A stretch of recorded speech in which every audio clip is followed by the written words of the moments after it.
আসসালামু আলাইকুম। বাংলাদেশ বেতার গোপালগঞ্জ। খবর পড়ছি শাম্মী নূপুর।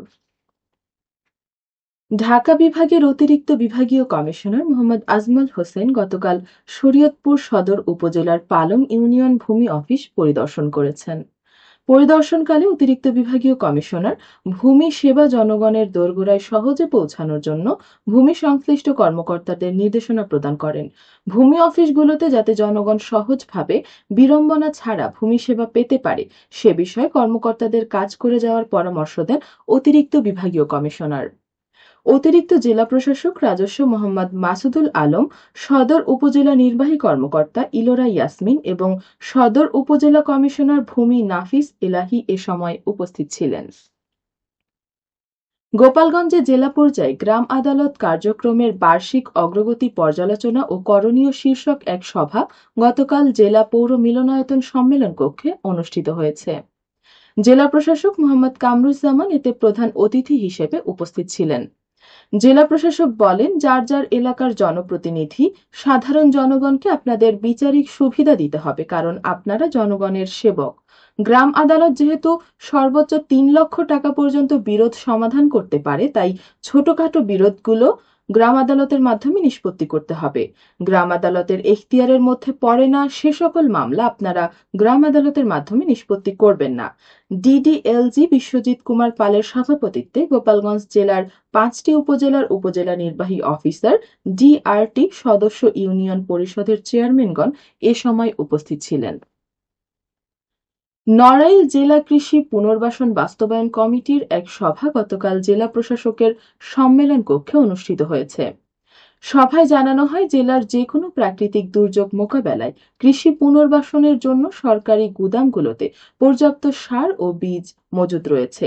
এছাড়া প্রাকৃতিক দুর্যোগ সহ কোনো কারণে কৃষি উৎপাদন ব্যাহত হলে দ্রুত সময়ে সে বিষয়ে ব্যবস্থা গ্রহণ করা সহ সংশ্লিষ্টদের আরও তৎপর হয়ে কাজ করার উপর গুরুত্ব আরোপ করা হয়।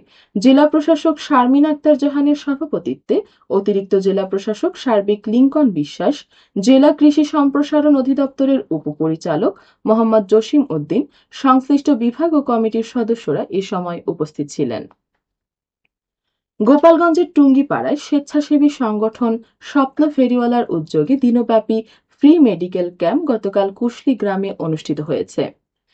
বিশেষজ্ঞ ডাক্তারগণ এই মেডিকেল ক্যাম্পে প্রায় ১,০০০ রোগীকে বিনামূল্যে চিকিৎসা সহ ব্যবস্থাপত্র প্রদান করেন। এ সময় এসব রোগীদের বিনামূল্যে ঔষধ বিতরণ করা হয়।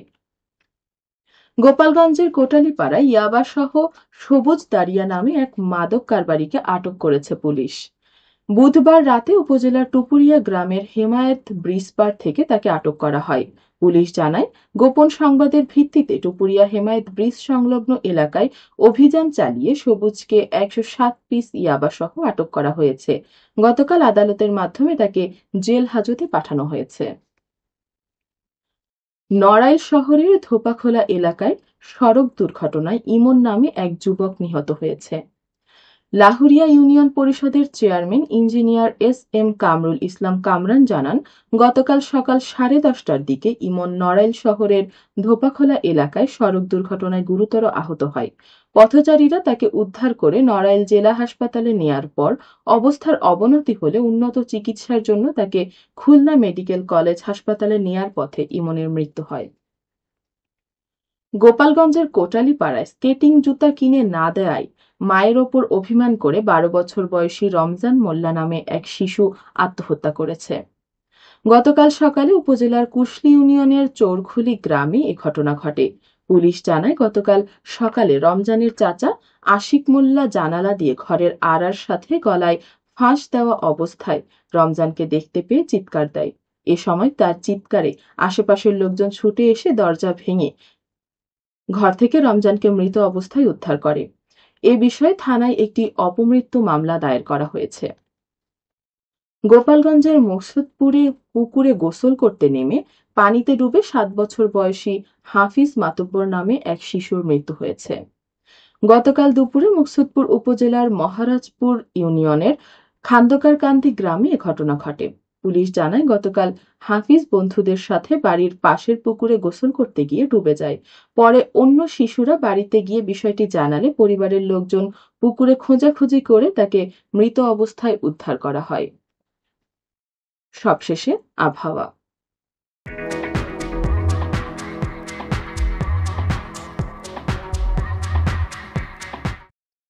আজ বেলা ১টা পর্যন্ত আবহাওয়ার পূর্বাভাসে বলা হয়েছে, দেশের অভ্যন্তরীণ নদীবন্দর সমূহের জন্য কোনো সতর্কবার্তা নেই এবং কোনো সংকেতও দেখাতে হবে না।